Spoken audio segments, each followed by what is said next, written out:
So yan mga kasigaw. Chicken. Prito kami. Yan, manok. Oh, yun na yun. Saka chicken breading. Cornstarch, paminta. Ginisa mix. Harina. Yan. Tapos yan. Matika. Simple lang. Lagyan pa ng magic sarap. Para lalong sasarap. Hindi matapos. Matabang? Si Mrs. ang bibira. Anong yelo? Ito. Mawalay mo lang. Sige, ako nang bahala mo hiwalay dyan. Yan. Paano pag hiwalayin ito? Oo. Para may Dapat hindi sila maghihiwalay. Pangit yung naghihiwalay. Bago maghiwalay para may give me space. Yan mga kasiga, panalo. Panalo. Kulang pa. Okay na mo na yan. Sa pagod. Pagilip. So yan dito. Ganyan ang gasol natin, ano? Dito. Lumalaban. Lumalaban hanggat may pag-asa. Ayun. Dapat talaga pinaglalaban, lab. Di ba? Yan o. Para maliwanag. Nilagyan natin ng ilaw. Madilim eh. Kaya na kasi ilaw namin. Yan mga kasigaw. Yan. Hindi na namin. Yung iba kasi nilalaga. Pero sa amin, hindi na. Pagka tipong nagmamadali ka na. Diba, deep fry lang talaga dapat. Deep fry lang talaga. Deep fry. Ano ibig sabihin ng deep fry? Lab. Nakalubog sa mantika. Nakalubog sa mantika. Talaga. Buti nga nakapag-asawa ko ng picture. Medyo namumula na. Katunayan na malapit na masunog. Sarap lang mga kasiga. Ano malapit na maluto yan kasi ibig sabihin yan. Panalo yan.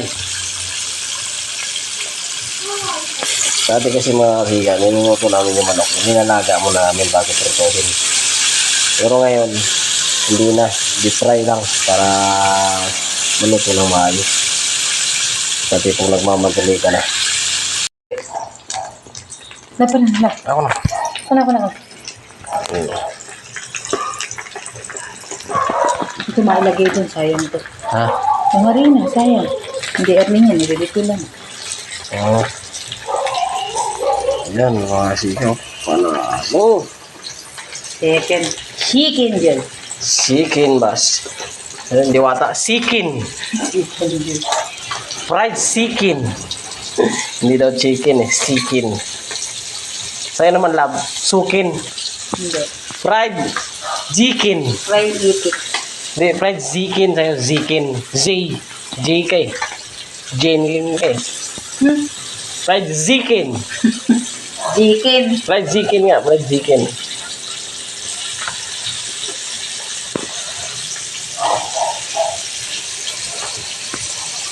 Diwata lang ba marunong? So, nakakabilib ka nga siya. Hmm. Nakakabilib. Sinigosyo. Siyempre.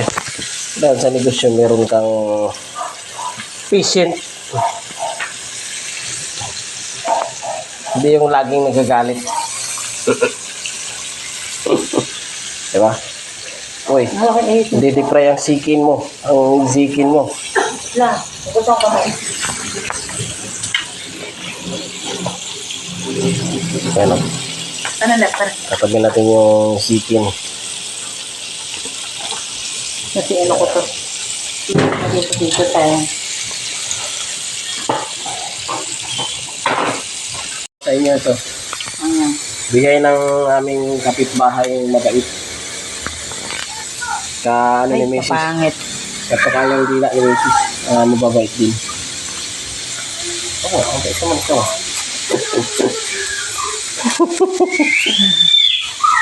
Yan na. Yan mga sigaw. Ano gusto niya mga siga? Mura lang to. Nabuli si Mutulab mo. So, sige akong bahala dyan. Yan. Yan. Knock out na yung manok. Ano? Manalo na. Nang dumating ako ay kasalukuyan na nilang binibira ang manok.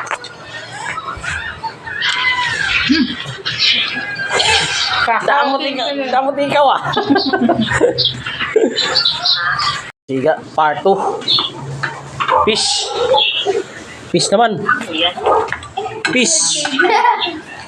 O, ate. Fish naman. Yan, o. Chicken. Panalo.